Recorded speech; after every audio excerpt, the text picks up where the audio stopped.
Hello and welcome to the show. Sorry we're a couple of minutes late. My new computer failed me, and then finally it occurred to me that I had my old computer kicking around. So here we are on that. It seems to be working fine. And our guests tonight, pretty excited about the topic. Want to get the word out there of what's happening with Wikipedia and skeptics. And it is Craig Weiler and Rob Heatherly, and they've been doing some deep research, both of them. Craig has been for quite a while, and we're going to be talking to them in just a second here. Our blog this week by Charles Lear is a continuation, part 3 of the hovering assailants in Peru. And he has done some deep research and uncovered a lot of really interesting things and facts and about interviews. This is going way back. Things have been happening there. It's very interesting. So check that out at podcastufo.com. And let's see. I think that's it about for announcements. Next week, we're continuing on as usual. I'm going to be moving. I'm going across the country, I should say, and back. And so, but everything should be fine for the 27th. And I have James Loff as a guest then. So here we go. British. I believe he's not British. Sorry about that. Hope he's not listening. And here we are. Craig, welcome. Hi, Martin. Thank you very much for having me on. It's a pleasure to be here. You bet. And hey, Rob, how are you? Doing fine. Thanks for having us on. It's a welcome. Yes. Pleasure to be here. Yeah. Well, I'm glad. I think, more than anything, this is almost like a PSA. This is like, we have to get the word out there that this is happening. And a good friend of the show, I was looking at my emails to see when he and I were first in touch, and that was April in 2013. Phil has been talking about this ever since he saw this going on and connected me with Rob. And so that's why you guys are on the show, and I'm grateful that you're here. So I guess I'd like to start out. Now, I know Rob has a long-time interest in UFOs. I'm not sure you do as well, Craig, right? I mean, you've been looking at this type of thing for quite a while, right? Nope. So my specialty is parapsychology, where the skeptics were going after that particular field for far longer than UFOs have been a thing. So. Oh, okay. All right. Yeah. And so I'm basically here because I've been, I started investigating the skeptics 10 years ago. I wrote a book about it. And so I have some rather in-depth knowledge of where all this comes from. And Rob has done the deep dive into the Wikipedia stuff recently, which I am so grateful for. Yeah. I know I saw a clip of the Guerrilla Skeptics. Basically, it almost sounded like they were bragging about, destroying all these people. And, we're talking, quite a few, what I consider pretty important people that, taking their accolades away or changing them or putting them in a different place on the page or something like that. A lot of things going on. And so I guess, why don't we basically, I don't know who wants to lead it, but basically why we're here and why we're talking about tonight about the Wikipedia edits. I can pick up because my history with this is a lot less than his, and I'll fill in the aspect of from the UFO front and where I think that overlaps with the parapsychology front. That when David Grush went public on June 5th of last year, I was tracking his narrative, and I keep a close eye on the UFO Twitter community, and I started seeing some new people come in there that seem to have a repetitive talking points, and I've got a pretty good memory for repeating patterns. So I caught buzzwords that weren't familiar, but were familiar to this new subset. So as his Wikipedia page evolved, I was noting these same words were on there. So I went and started inquiring about the editors of who was writing this, and the writing was very familiar to me, of somebody that's very pronounced in this community that is in opposition of all this. So I started looking at his edits and other editors. Then I went to pages like Lou Elizondo's, George Knapp's, and on down the line. Every person that has any prominence in the field of UFOs, or like Hal Puthoff and remote viewing and his works, and even his regular peer-reviewed papers and such. They target scientists, professionals, anybody that doesn't fit the charter of what turned out to be the Guerrilla Skeptics, and these unacknowledged Guerrilla Skeptics of Lucky Louie and them, that have the same talking points as Mick West and some others these are all fellows of CFI, Committee for Inquiry, and then Committee for Skeptic Inquiry subsidiary that Susan Gerbic runs. That's the crowd that Craig has been dealing with for 12 years. And I rolled this back to 2005 and found where Mick West had gotten started on Wikipedia in 2005, and then had one acknowledged account in 2006 opened up, and I think Lucky Louie at around the same time frame. And then fast forward, they basically have entire topics locked up, including UFOs and parapsychology and a few others that they have projects on, where they systematically take over pages. And I pursued this for almost 4 months straight. I'm disabled, so I've got a lot of time on my hands for research. And it took me 3 solid months to map out the organization to even get a feel for the size and the scope of it. It was incredible. And Craig can tell you what kind of an undertaking that was. Yeah, Craig, why don't you go ahead? So for what Rob did in going through there is just mind-boggling. It is absolutely mind-boggling, because in Wikipedia, you have the article, which everybody sees, and then you have talk pages, and then you have arbitration pages, and you just, and then stuff gets filed away in folders. Old pages get filed away and stuff. So chasing things down becomes a nightmare, and none of it is really coordinated in a way where you can search it easily. Mm-hmm. So Rob is busy going down one rabbit hole after another, after another, after another. I mean, it's an insane amount of work. I did it for about 6 weeks. Back in 2013, I was following one particular case, and I was watching how they operated when a whole bunch of new editors got on one particular article and attempted to correct it, to get it to neutral. And so I saw this whole process play out. And their system is pretty good. I mean, you just have to admire how they do this. It's basically they have the rule system completely down pat. So the minute you get on there, they're just barraging you with all the rules that you have to follow. Like, there's no goodwill at all, right? If you are a competing editor on their particular favorite topic, they're not listening to you. They're looking for a way to get rid of you. Mm-hmm. And they use their rules. You'll hear them in defense say, well, people just need to follow the rules. Yeah, and no. They also write the rules. Yeah, they write the rules. They don't have any sense of scholarship about it. It's not about what the right thing is. It's about, or even whether it's correct. It's about whether you're following the rules that they are enforcing and policing upon you the entire time. So you're hassled from the moment you get on there. And if you try to make an edit, if you do that 3 times, now you're edit warring, and they have a reason to take you to a summary judgment and try and get rid of you there. Or the time that I was on there, they kicked off 4 people within a 6-week span. One of them they just booted off without any sort of trial or anything. And the other 2, they found other ways. One of their favorites is to accuse people of being sock puppets. Now, which it almost sounds like they might be. Yeah. The way they're doing it now. Sorry, go ahead, Rob. Well, I was just going to say, when they have new people show up with new accounts, they have a new rule that they consider them either meat puppets or not there to build an encyclopedia. And if they do the 3, and they don't warn you if you edit 3 times and it gets reverted, that's called edit warring, and that they will ban you from the platform.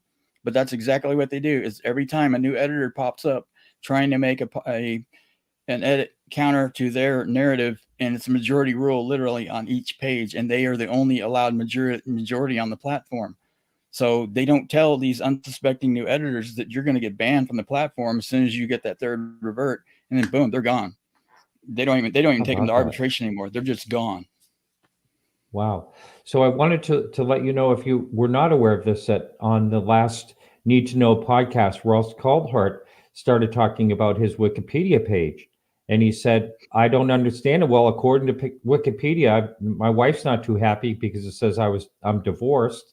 And then it says that I was kicked out of something for a newsroom brawl. And he's going on and on all these things, and then he's starting to get to the end of what he's saying, and he's saying it's almost like it's an organized situation. So I sent a message to him. I said, yes, it is, and you should look into the work that Rob Heatherly's doing. And so anyway, I don't know if he's checking into it or not, but as of last week when he did that podcast, he had no idea that this was happening. He thought it was just unique to himself. Oh God, yeah, no. it was far more widespread. And Susan Gerbeck, the Guerrilla Skeptic leader, she did a talk show or something just a couple of days ago where she says that people mistook that for what happened to Ross Coulthart's page, is that somebody had edited in a bunch of accolades for him last December, and then they had to edit it back out because it was undue weight in favor of Ross. But that was true factually. But what she didn't say was that previous to those being edited in, they were long standing for over a year in his sub of a Wikipedia page, and it had stayed there until part of these skeptic crews pulled it out in mid-December, and they kept it out, and somebody tried to edit it back in. They reverted that and then banned the editor. So yeah, she's factually correct that somebody put it in and they pulled it out. But these were there a long time. They took out his all of his positive awards, and then they gave him the Bent Spoon Award. That's basically calling you a fraud, that you're bending spoons and stuff with your mind, to ridicule him and get that removed from his page. Now, you kind of wonder what their purpose is. I know one of the skeptic associations has a lot of funding, and I don't really understand exactly what they use their funding for. But it seems to me that these people that are doing the work that you're talking about, do you believe they're just volunteer, or do you think does anyone know if they're paid? They're paid through the CSI group, and which is a subsidiary of the CFI, Committee for Inquiry.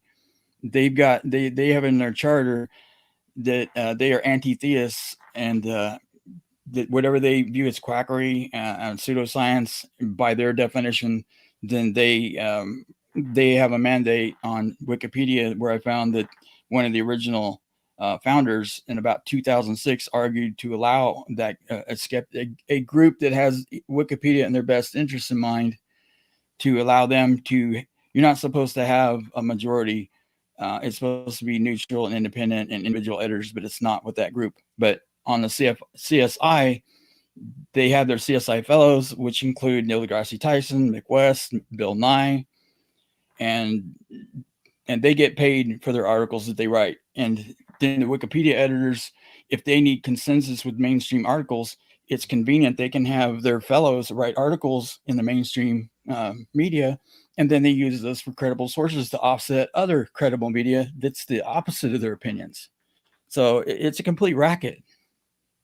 Well, I remember, I haven't been on Wikipedia to add information for a long time. And I'm going to say maybe 5 or 6 years, maybe longer. But I remember when it was that if you had information on one particular thing or someone, in my case, I believe it was about some particular thing, that you could go in there and you could edit and add something and source it if you wanted to. Is that no longer the case, or is it the case, but they'll boot you out easily? Go ahead, take it, Craig. Okay, yeah, it depends a lot on the topic. If you get into any of the areas that the Guerrilla Skeptics police, you're not getting anywhere. If you make any edit that they don't like, boom, you're out. They're very, very good at policing those areas. If you want to, talk about a Pokemon or something that you knew from way back when, where you have some information nobody knows, you can probably get that on Wikipedia. Unless you run into some super anal editor or something, there are a lot of really intense people editing Wikipedia. And if you, even on relatively benign subjects, if you cross them, you end up getting in a fight with somebody who doesn't know anything, which is, not really a very fun place to be. But a lot of people run into that. And why should they have any more power than anyone else? Well, okay. For example, there's something called LENR, low energy nuclear reaction, right? This is what you commonly know as cold fusion. So I happened to run across a page where I knew two people that were editing it, or trying to. One was a Nobel Prize-winning physicist, and the other was a high-level technical engineer editor for a magazine. Both of them had no luck whatsoever against some nobody when they were trying to edit the page. They would explain. The person just wasn't having any of it. All pseudoscience to them. That was that. And so, go ahead. The majority rules. So when they need an assist, they will call in as many admins as it takes to get majority. If they bring in 2 or 3 people, they can recruit as many as they need. They haven't acknowledged 150 members, but it's much higher than that are loosely affiliated with the skeptics. And this goes clear back to what one of the wiki founders argued for this group, to keep the quackery. And he had a very disparaging 2-name word for them in 2006 to argue for the existence of a monopolized group that would be looking out for the best interests of Wikipedia and keeping quackery and pseudoscience off of it. But when they maybe was good in concept at first, but when they are able to determine what that is and inject their opinions, the neutrality that they were supposed to have of unbiased articles quickly was exterminated. Even the other founder of Wikipedia that left pretty early on, he wrote 3 articles about it in the last few years that is completely biased and bigoted, and he's completely lost what the original concept was. The worst part of what I see is, and I'm just looking on the outside, I've not done any research that you 2 gentlemen have, but is when they actually attack a person, if they actually do remove accolades or something of that. Now, Rear Admiral Tim Gallaudet has been on this show. He's a nice gentleman. And from what I understand, they went after his page as well. Do either one of you know anything about that? Yeah. I posted that on Twitter the other day, highlighting that and with screenshots, because I think it was Jojo Anthrax, one of the 3, Lucky Louie, Jojo Anthrax, or Joshua Schroeder that goes by JPS on as an editor name. They had marked it a couple of weeks ago that there was too much fluff and it needed cut back. So I sent the tweet out and tagged Gallaudet on it, and he thanked me for that. And sure enough, 2 days ago, I went in and they had removed about 2,500 characters out of it. And just really, really, the guy is, as you well know, highly accomplished. They took out a lot of specifics on his citations and things, and his service duty awards and things like that, to where, say, like he was coordinating for the Kitty Hawk battle group, they would take out the Kitty Hawk, and just little things like that to just keep dialing down. They even do this to religion pages, that they keep going in and doing little edits a little over time, and just keep dialing down, trying to exterminate the information they feel needs taken, literally eradicated from the planet. And that's their charter. What CFI does, what they get their funding is for. And also for CSI, which is a subsidiary, which is the Guerrilla Skeptics on Wikipedia, that are being funded through all those donations. And you can even read on Neil deGrasse Tyson's page, they feel like academic progress and even in government are having bad decisions because people of faith are running them, and they need atheists in charge to make the right decisions, because the rest of us aren't responsible enough. So ergo, they don't even put an opposing opinion on pages, no matter how well sourced they are, to even let a person decide what is the correct choice to how to perceive something. And what they do to character, like with Tim Galladay and Lou and David Grush and others, and on down the line, anybody that's notable in Craig's field, mine, or UFOs, whichever, you can see that the positive attributes for them get systematically taken down and out, like with Ross, and they stack up as many negative ads as they can. It's targeted character assassination across the board. Yep, pretty much. That's really something. And in a way, it almost seems like we're going back to the Middle Ages, of like closed-mindedness or like one-sidedness. I mean, it seems it. Yeah, you know what? It just doesn't seem right. Something seems really wrong about it. Okay, so I can actually address what seems wrong about that. So these people, the skeptics, there was a 2013 University of Tennessee Chattanooga study where they divided up atheism into 6 different groups. Now, I'm not going to name them all, but the one we're focused on here is anti-theists. Mm-hmm. And these people are the blowhards that get on the internet and start attacking religions. I'm sure you've seen their memes, occasionally running through of how ridiculous religions are.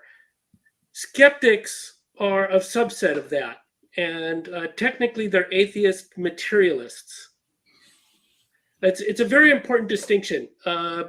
Your average atheist really doesn't care, but your atheist materialist is very focused on a world made out of material. So this gets really esoteric quickly, so I'll make it brief. Basically, 2 guiding philosophies out in science. One is that the universe is made of ideas, and the other one that the universe is made of material. There's actually a great deal of controversy now because the materialists are losing the science part. And that's part of why you see them get so worked up on Wikipedia. It's like literally their last stranglehold. Wasn't there a parapsychology debate on that? The science, what was it? There was a TED Talk pulled that Rupert Sheldrake. That was in 2013, which I documented in my book. He had made a talk where he was questioning the 10, what he called the dogma of science, which were these materialistic beliefs that are within the science. And he said, well, let's just question them. And they pulled his talk just for putting up the question. They pulled his talk and banned him because this was to them pseudoscience, just for questioning. Jeez. Yeah. So they're bonkers. These are they have all the signs of authoritarian personality types. And just to confirm this, I mean, I could see it, but then I went to a psychologist who studies this stuff, Steve Taylor. He's in England, who knows about the skeptics too, and he's like, yep. These are authoritarian types. So very black and white. Can't handle ambiguity very well. And they tend to be very militant about their views and very aggressive about dissent. Yeah, thank you.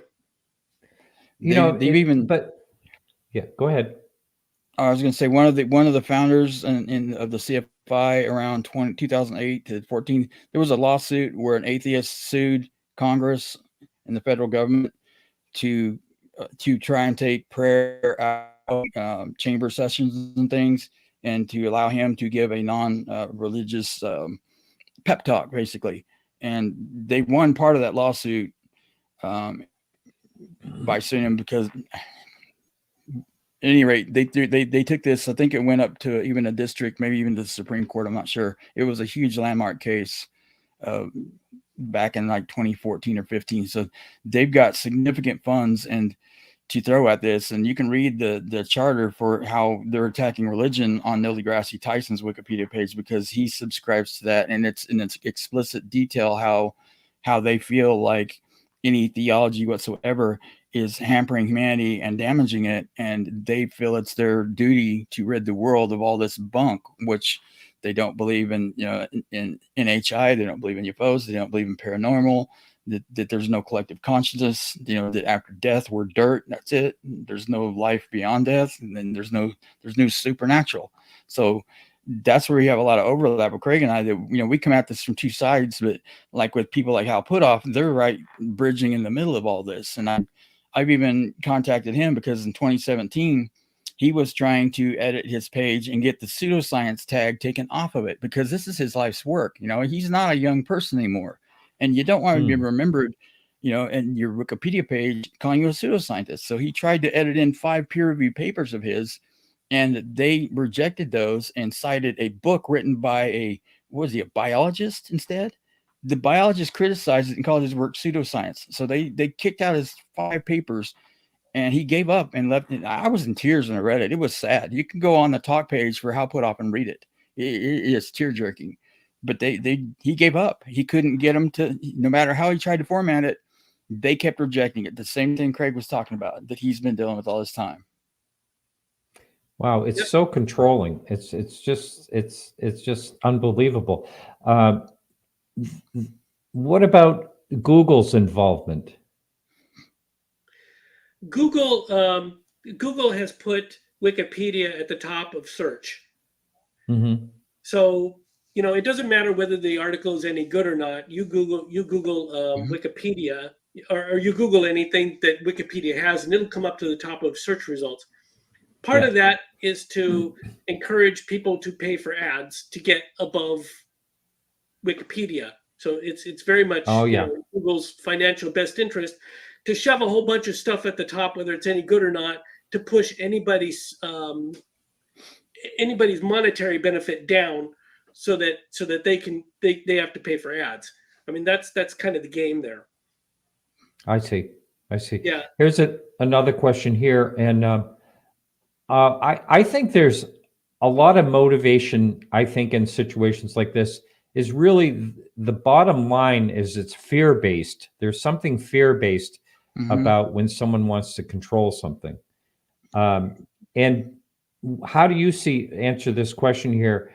Do we know what the motivation is behind the control of this information? Yeah, actually, I do. So a lot of skeptics, what they found a long time ago, when a lot of scientists first started looking at skepticism, was that some of the most absolutely ferocious ones came from a highly religious and controlling home.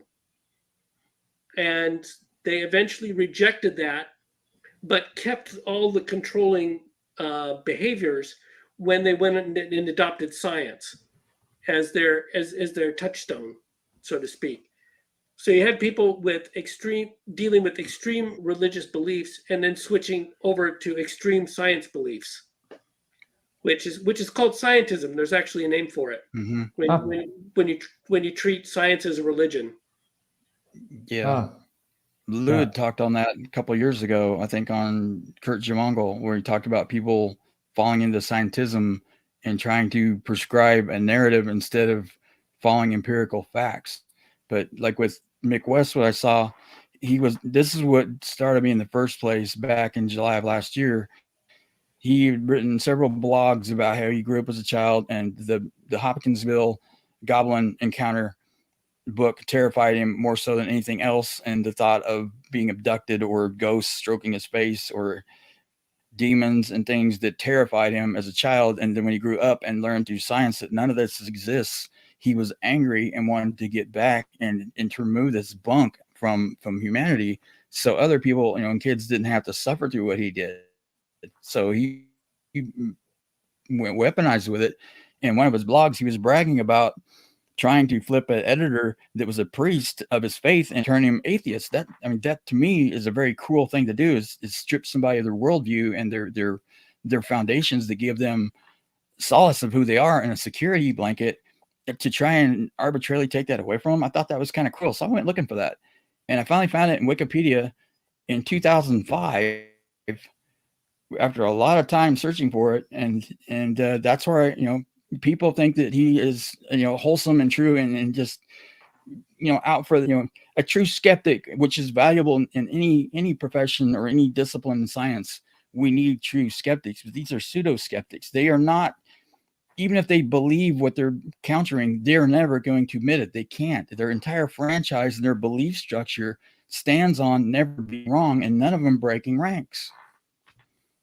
Yeah. Well, it seems like it's in all parts of our society. There's the strong oppositions and black and white and like control issues, and about every segment of anything you can think of. It seems like, I don't know what is causing this. I do think that, the internet is a double-edged sword, and a lot of things have happened since that's come along, and with social media and all that. You can go down any rabbit hole you want and believe whatever you want and get all the backing you need. But I really strongly feel that if beliefs aren't hurting anyone, then everyone should be free to believe in a religion if they want to believe in, as long as, people aren't getting hurt. And Right. For someone to try to control someone in that way, I think it's harmful to us all and other segments of life. Here's a more or less a comment here. Wikipedia is a nonprofit, but they are violating their charter. What do you think of that comment? That's a tricky one because it's Wikimedia runs Wikipedia, and they basically take a hands-off approach to it, and they let the editors run Wikipedia. So if they're original, once they do that, they really don't have responsibility for what the editors do in a legal sense. I mean, this has basically been codified into law that they're not responsible for the editor's content. So, do they have a moral obligation? Absolutely.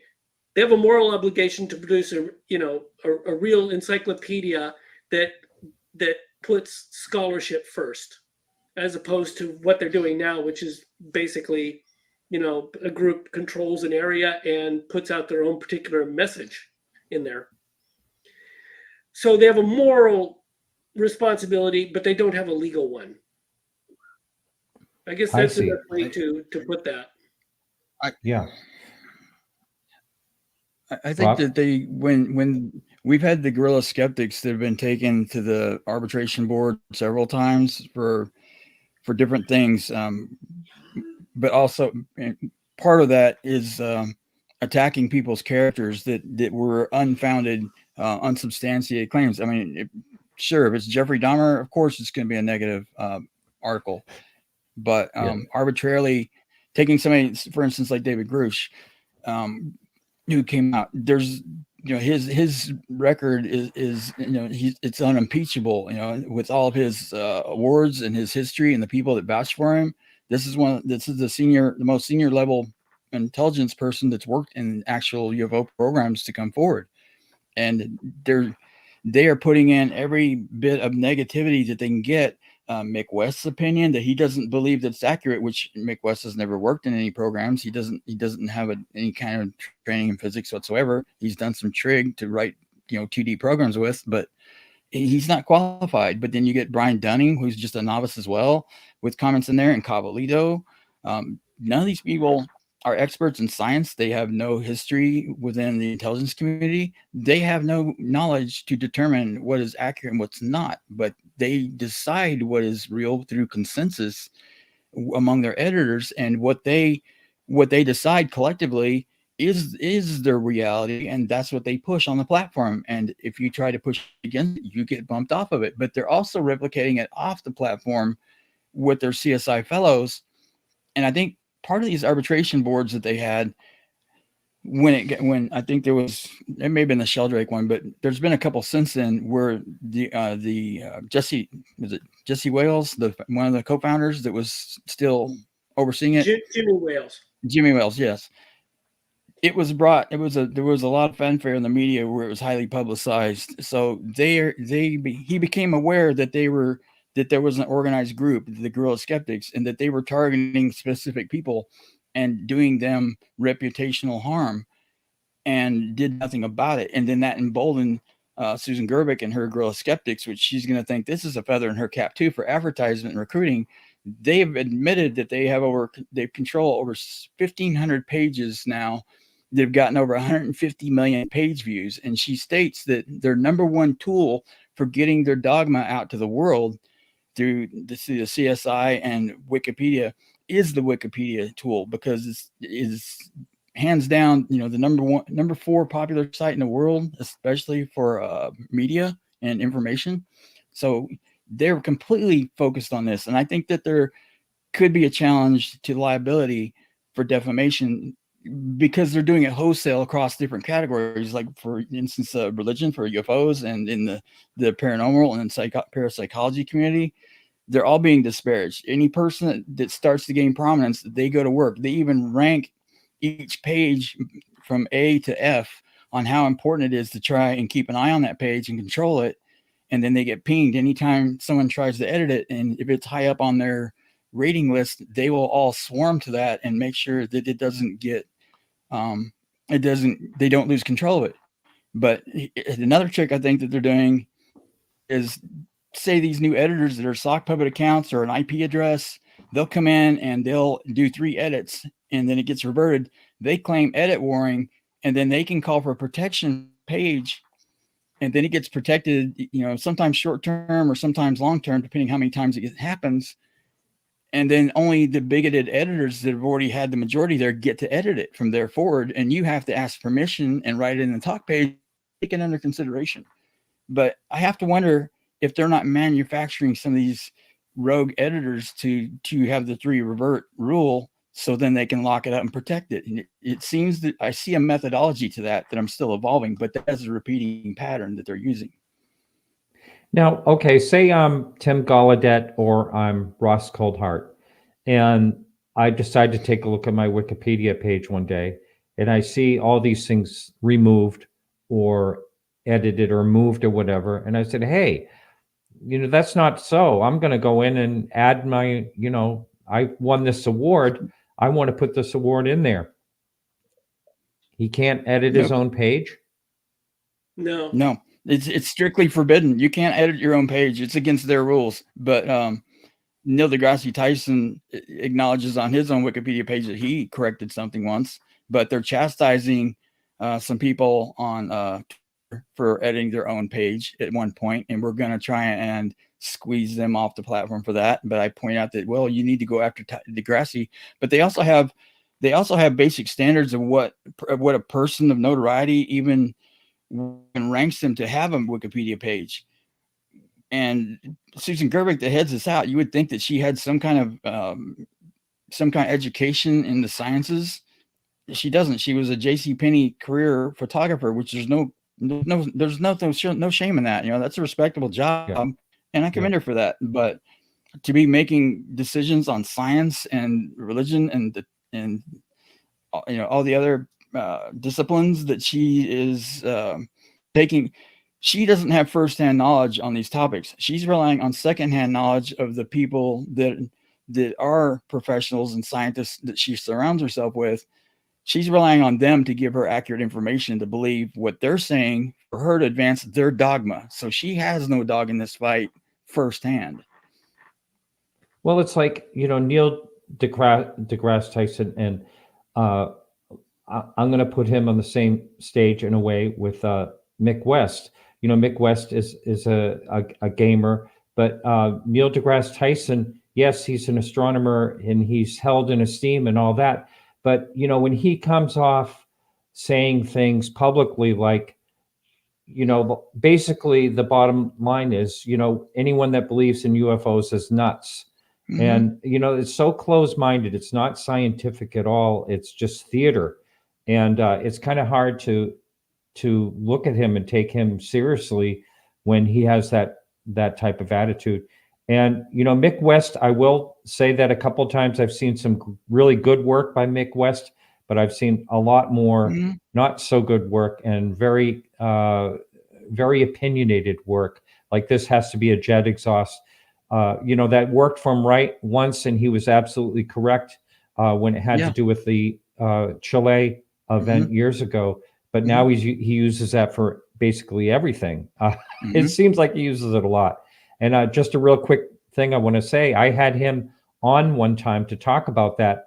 And I had Kevin Day, talking about all these basically things. He finally, Mick West said, okay, I agree. You're right. It can't be that.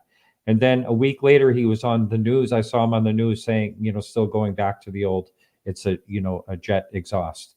So he just went back to what works for him. I want to address this question by B. Baker. Who is left that takes Wikipedia seriously? It's a joke with all the high suspect information. And I want to say, a lot of people believe what they read, right off the bat. It's very powerful when they're reading it as the first thing that comes up when they're searching something or whatever. A lot of people take Wikipedia at face value and think it's all 100% because it's in print, so to speak. And as humans, that's kind of how we react a lot of times. So it's a very powerful tool, and that's why this is a serious thing to look at. If it's coming up right away and it has a lot of information, you think you're getting the right information.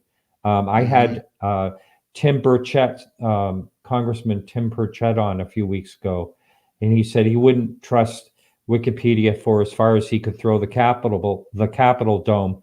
But he talks about his own distortions that there are on Wikipedia. Yeah, he's been informed too. There's some of these people in the background that have been. I've made sure that they've been informed of what's happening with their pages, just like with George Knapp and Jeremy Corbell. That were, George Knapp was saying how years ago his girlfriend tried to go in. That was just a longtime friend, but they dated just for a short time. But then she was listed in the page as a long time,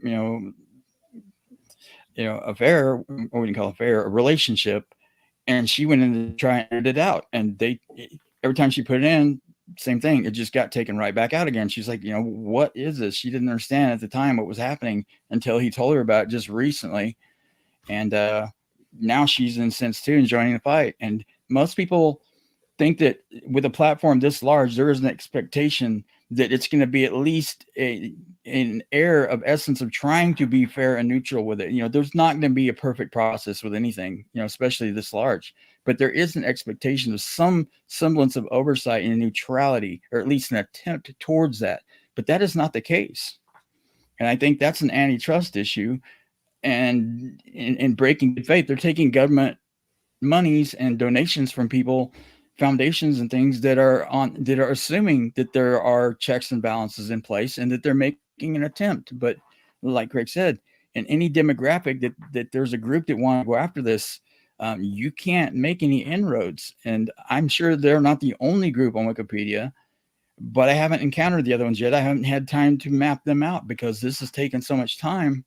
And I've got so many people now reaching out to me, not just in the UFO community, but other notable people that want to know if their pages were affected. And I'm providing them that information. And we've got people in Congress now interested in this. And I've heard of different law groups and people on Twitter that were talking about having their legal representatives and things look at it, that because they were being their character was being disparaged. So there's a lot of interest in this, and it's growing.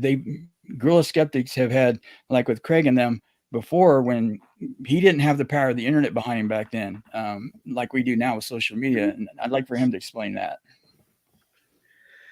Oh yeah, with my first attempt, I was looking at this going, these guys are everywhere. I mean, they're just like all over Wikipedia. It's like, holy smokes. And they're affecting all these bios, they're affecting all these subjects. So just so that it's not just parapsychology and UFOs, but it's also alternative medicine, alternative energy, and homeopathy, chiropractic, homeopathy, yeah. All these different subjects, acupuncture, and stuff like what's really irritating is, for example, they're going after chiropractic. I don't know why, but chiropractic care is medically recognized for people. That's why you have chiropractors everywhere, right? Naturopaths, medically accepted. Acupuncture, medically accepted. Reiki, for Pete's sakes, hands-on healing, medically accepted. All of this stuff, and you would never know it by looking in Wikipedia. All this information has been completely distorted beyond recognition. Now, if somebody needs something along those lines, if, for example, there are some situations where no allopathic medicine will work for them, what's left? Well, there have been studies, for example, that have demonstrated psychic healing has actually cured cancer in mice. There are actual studies about that. And these people would have no way of knowing if they were searching Wikipedia. And in fact, to find that stuff, you have to search very, very specifically. You have to know exactly what you're looking for to find it, so that you can bypass all this gatekeeping. It's not just Wikipedia. It's like all this skeptic stuff all rises to the top of search results. Yeah. The CFI fellows that had the high-powered lawyer that went after Congress. He's one of the founding members, and I think he got sidelined in 2016. And then we have the present one. And I thought it was kind of funny how Susan Gerbic is the only one that was editing under her name, and that she became incorporated underneath that CFI with the CSI Fellows group, and the Guerrilla Skeptic heading falls under her. So she's firewalled in essence the CFI Foundation, the parent company, through her 501c. So any liability of, say, class action, defamation suits or anything that crops up from the CSI Fellows outside of Wikipedia, or some kind of contention with the Guerrilla Skeptics within it, that falls to her CSI Foundation and her nonprofit. So the liability is on her, not the leaders of CFI, which is a brilliant move on their part to let her edit under her name. They stay protected, and if something goes down on Wikipedia or the CSI, she gets the hit with her company, not them. Brilliant business plan. How about that? And the quick film I watched on the Guerrilla Skeptics was they were all cheering each other on that they would, take these things down and that they had control of these pages. They were all really, really excited about it in this conference or whatever it was that they were at. It's pretty distorted. I have to say goodbye to everyone over at KGRA Radio. Remember, we'll be back next week with Jim Loff. And thank you all. Jim Loff is a journalist, so should be an interesting guy. Thank you all at KGRA Radio, and we'll see you next week. So let's continue on. Just a few minutes here. Okay. So, I have to wonder, is there any recourse to any of this? Or is it just something we have to observe and be aware of? Well, from the parapsychology side, the Society for the SPR, Society for Psychical Research, just did their own encyclopedia. It's called the Psi Encyclopedia, PSI Encyclopedia. And so if you are a researcher, you have a perfectly acceptable biography in that one. So there's competition for them. Everybody else in holistic medicine, you're out of luck. So, people like Eben Alexander, a neurosurgeon who had a near-death experience and wrote about it. Yep, he's out of luck. So these things are, if you have an organization behind you that can put something out, competing out there, you've kind of got a shot of at least having competing information. But if you don't, they'll hammer you. Well, I take a different approach on that, and that's where Craig and I met, because about a month ago he saw one of my posts on Twitter, and I didn't know him before that, and he said that was a noble thing I had done, but that he didn't feel like anything was going to change. And I told him, well, DM me, let's talk about that, because I'm optimistic, and I think that he's starting to see that now, that when we have people on board like Gary Nolan that became aware of this and how this is, they spend their whole life trying to educate people correctly, through advanced education and things, and that people, the general public, laymen, need to have a good reference library online, and they have that expectation of there being at least some semblance of quality control on this platform, or else it wouldn't be pushed up to the top of the search results, right?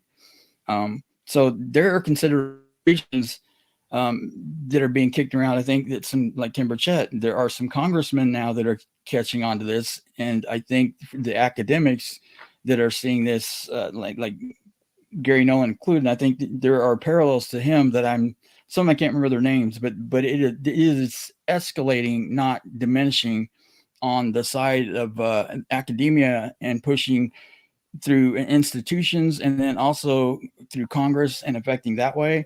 And then there's the legal ramifications that are being explored with Wikipedia Foundation, the private foundations, and the individual persons within those groups that are being so disparaging toward people, living persons, that are actual defamation, because the things they have written, maybe not in their article, but in the talk pages and elsewhere, there's some pretty damning vitriolic statements of fact against these people. And a lot of these, can you imagine a cancer researcher getting topic banned from his own topic, where he cannot edit his page anymore? This has happened many times over. Craig can attest to that. Yeah, That's that happens crazy, all the time. huh? It is. Yeah. Hey, I've got a call here. Someone,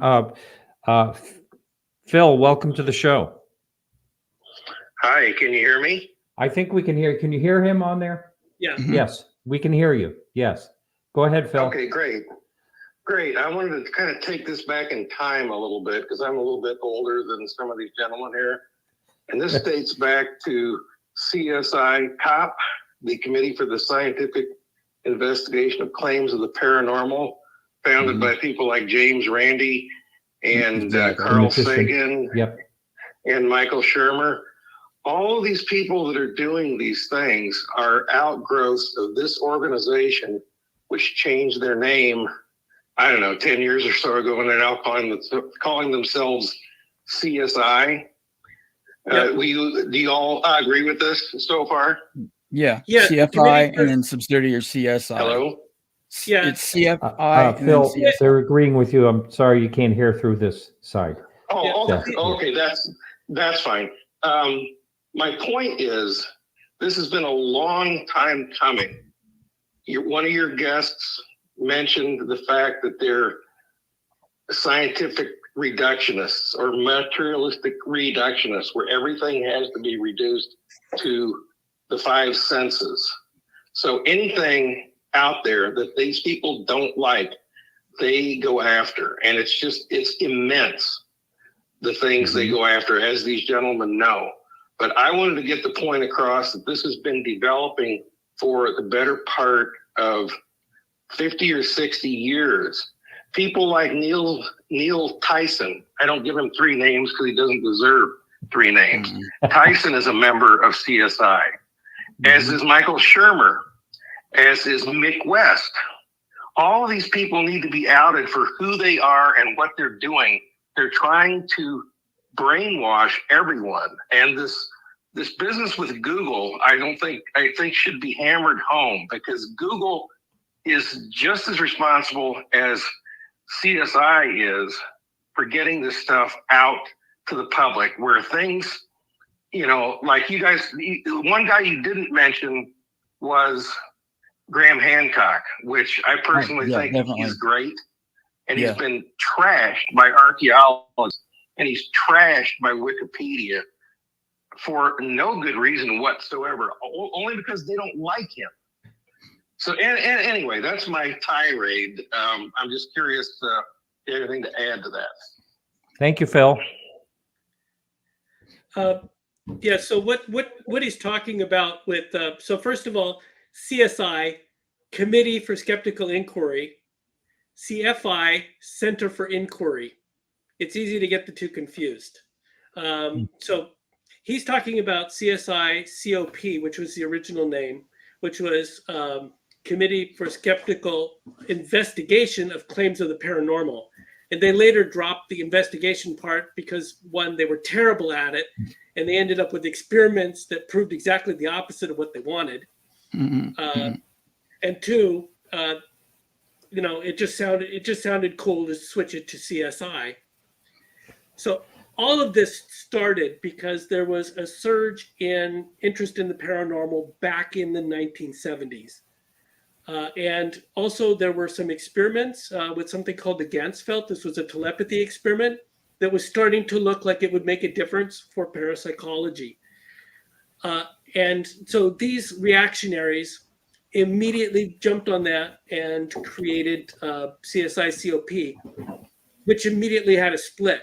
So the people that he was naming were actually, I don't think those were the founders, because Paul Kurtz, Barcio Truzzi, and I know Sagan might have been one of the founders, but he distanced himself pretty quick from it because he found them way too reactionary.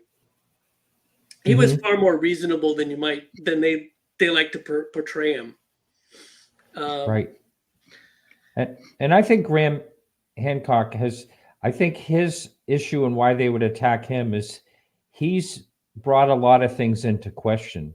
The things that we think are facts, from the past. And I think we know little. I think we know little about what's going on around us all the time. I think we know little about our past. We have amnesia as the human species, because, just to think that we may know some things from 20,000 years ago, or maybe more from 6,000 years ago, but that's not really that long if you really think in the scope of time. But for someone like Graham Hancock to come along and say, well, this is really interesting, this could be this or whatever, and to be shunned for that, for that type of open-minded thinking, it's not claims, it's things that we should at least question.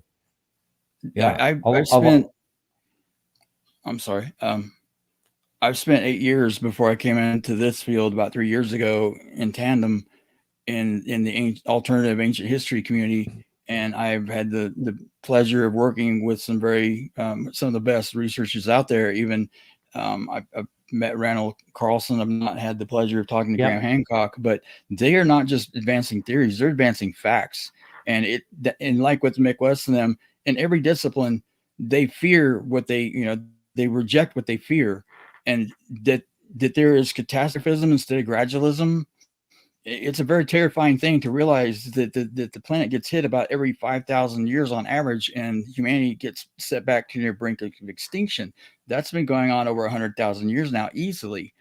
So things like that are very disturbing for people to learn. And then they have to, a lot of them have built their entire careers writing curriculum books on this. They teach it in the colleges, and they're experts on it. So when they find out they have to go back and rewrite the entire history books of everything they profess through their entire, through their entire curriculum, that's daunting. But it's also, we found this in every discipline. They don't want the challenge, quo dogma that became scientism challenged. And the same goes with history, that there are so many facts out there where scientists or like archaeologists, like with Coquilco in Mexico, one of the oldest pyramids on the planet, there are different lava flows, and there are megalithic blocks underneath one of them that some of the dating goes back 12,000, and it could be kicked back to 26,000 years. That is contemporary with Gedang Padang in Indonesia, that is considered possibly the oldest pyramidal structure ever built by man.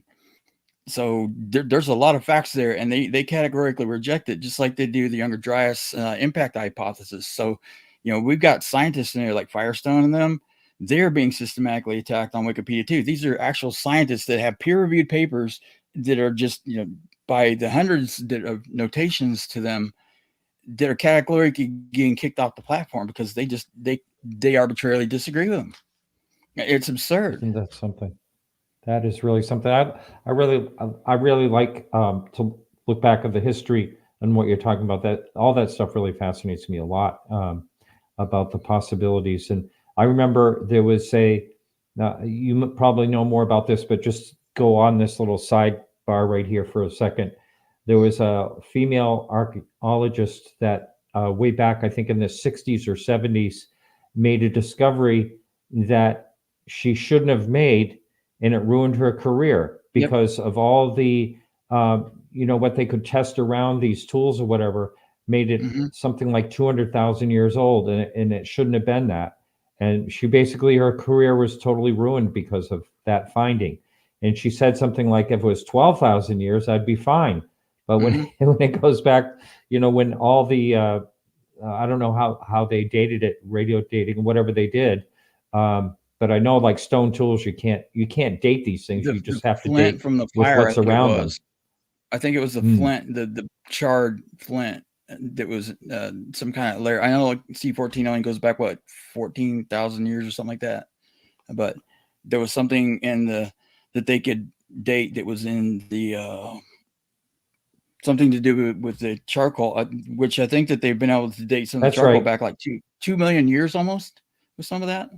It was something really, it was like it was an outstanding number, whatever it was. I think that was in Israel that happened.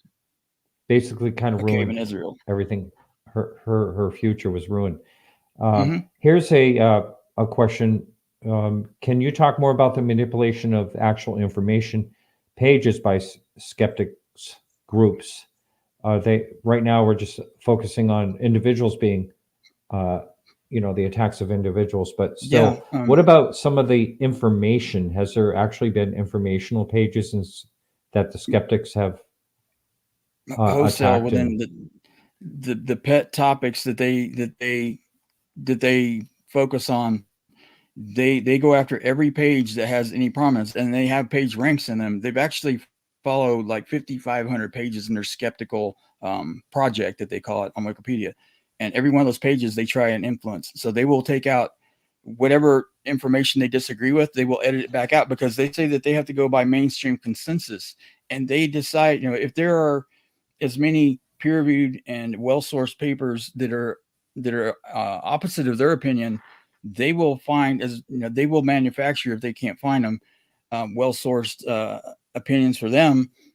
And they will, if they can label it pseudoscientific or quackery or bunk or whatever, fringe science, then that gives them the right to give them. They don't have to have a neutrality after that. They feel like it's Wikipedia's mandate to offset the ridiculousness of putting out propaganda by the rest of the world. They feel an obligation to offset it, so they edit in the most negative arguments and papers, well, not even papers, articles, and most of it that support their narrative, and then they atrophy and take out systematic. And sometimes they do it just a little bit over time. They just keep chipping away, and that's what I kept finding is it's so subtle, and some of it you wouldn't notice it unless you frequented the page. But you look at it one year, if you've copied it, go back the next year, if it's a contentious topic of theirs, it's going to be completely different if it's not deleted. Now, have you used the Wayback Machine or something like that on any of these things to look at what used to be and what it is? I can go back through the edits, and this is what took me so long. Oh, every single edit that they make, I can go back through and rewind it and see every edit by every editor that was made in succession. And that takes an inordinate amount of time to do to get a concept of how they've done it. And that's how I map them out. I got it. Yeah, just to give you an idea on, I'll give you one example of what they do where the information completely contradicts them and they don't care. So if you go in and you look up parapsychology under in Wikipedia, you immediately find that people perceive this as a pseudoscience. And that's completely irrelevant. The Parapsychological Association is an affiliate of the American Association for the Advancement of Science. They were vetted by mainstream science back in 1969 by a vote of 170 to 30 or something. They were accepted into the organization, and they had to prove themselves. They had to submit a whole bunch of documentation to show that they were actually doing science. So the point of this is they were vetted by mainstream science. back in 1969. When you are a member of that organization, you are vetted. You're done. There isn't any, well, maybe it's pseudoscience, maybe it isn't. No, you're a member of the organization, you're vetted. If you go to the Wikipedia page for parapsychology, they have like pseudoscience in the first paragraph 3 times. And it's not.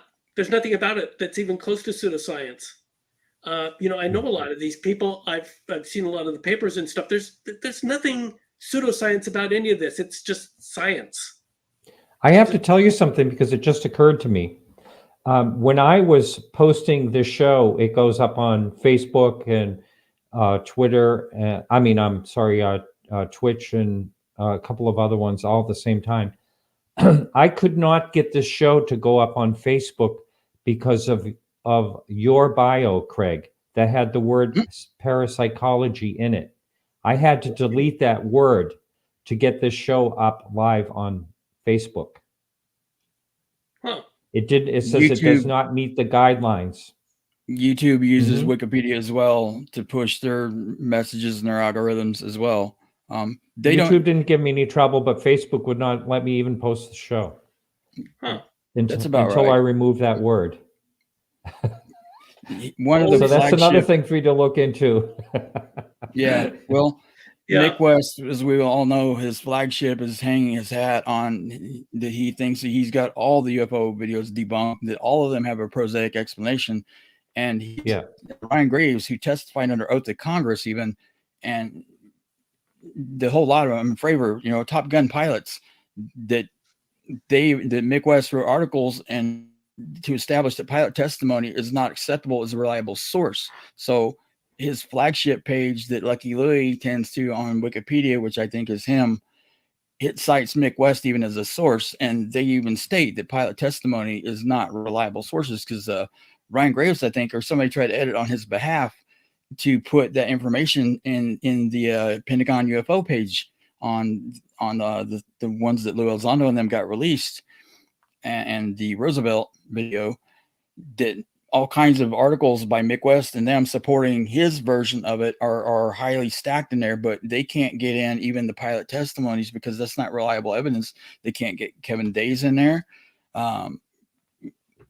Anything that's positive, and these are documented, these are entered into the congressional record even, they still can't get that information edited into these articles on Wikipedia because these people reject it and they control the narrative. Yep. That's really something. It's baffling. I don't know what the average person could do about this other than be aware. I mean, truly, it seems like it's a major force. And I personally don't see any. I don't know how there could be any changes unless they end up in front of Congress or something because of some type of violation, like Zuckerberg has a couple of times. But when Wikipedia first started, I bet they didn't have any idea that this type of thing would ever happen in the future, or maybe they don't even really care that it happens at all. I don't know. Any thoughts on that? The other co-founder that left like in 2002 that wrote the articles in the last few years of how biased it's become, he was writing that he didn't see a way forward to that. He was creating an entirely different platform to replace it, which is great. And I posted it on Twitter, a bunch of links to that, but I also reached out to him last night and he responded to me today and said that it would be very difficult to quantify how they would be systematically targeting people for like a class action suit or to prove that there's an organized group. And I'm hopeful I can get him on board because I told him DM me and I can show you the evidence. I can prove it to you that I can prove that there's a coordinated group. And I've even found Jimmy Wales a chat conversation that's still up on the archives through the Wayback Machine, where he was arguing for the necessity of an organized group on Wikipedia of skeptics to debunk the platform of all these credulous people. So he argued for a monopoly group, which is eerily what this echoes today. Guerrilla Skeptics didn't come into existence on Wikipedia to 2010, but I found those same people already active on Wikipedia from 2005 and 6. So they've been activists long before the Guerrilla Skeptic banner came up, but a lot of them have been in there since near the inception doing this. So they're well entrenched, and no one thought it could be quantified, but evidently I've found enough and have convinced enough people. This isn't dialing down. It's exponentially growing. I'm having to form teams with this to help pursue different avenues, like with Congress and other venues that I don't want to discuss at the moment. But there's very high level people interested that are very incensed, and they want accountability and they want reform. Very good. So I'd like to close the show. Craig, is there anything last thing you'd like to say as well? I think we've covered it really well. This is my first interview where I'm with Rob, and great. I'm really hopeful that we can do a lot more of this and get this message farther out. This is far more serious than people think. It is really hard to grasp just how far this has gotten into our society and into everything, because too many people rely on Wikipedia for information. It's now getting into the AI models. So AI is going to spit out their thing. So you have basically this undocumented religion spreading out to the entire world about basically atheist materialism, and we're all getting this religion from them. Yeah, that's well put. And AI is a whole nother show. That's a whole nother thing to be aware of. We just that's going to change everything, I think. And but anyway, it's been a real pleasure with you two gentlemen. Thank you so much. Thank you. Thank you. It's been a pleasure. And good luck in your quest in getting the word out there. I think it's very important, and I do appreciate the work that you have been doing. And Rob, I appreciate all the grueling hours that you spend to look at those edits over the years. It's very time consuming. And I know you say you have plenty of time, but it sounds like a lot of work and dedication to me. It was. And I do appreciate it. The people that are acting in good faith to try and advance multiple topics forward are decent people, and they had no idea why they're receiving so much blowback and resistance. Like for example, Lou and David is the most recent, and Ross and George Knapp, which I'm going to be on Coast to Coast AM with George Knapp in about a week to talk about this. Good. That's great. Yeah. It's growing as people become more aware, because there's been a lot of people affected by this over the years that are coming forward. Like, I just thought it was my page and a one-off thing. And now that they're realizing that it's coordinated, there's a lot of pissed off people out there, and we're legion and it's growing. So well, you have a great big Craig to unite with. You'll have a great big audience with Coast to Coast. But anyway, thank you, gentlemen, so much, and good luck. I'm so glad to hear that you're going on that platform as well, and keep pushing it out there, guys. Thank you. Thank you. All right, everyone. So we'll be back next week, and our guest is Jim Luff. And remember to keep your eyes to the sky.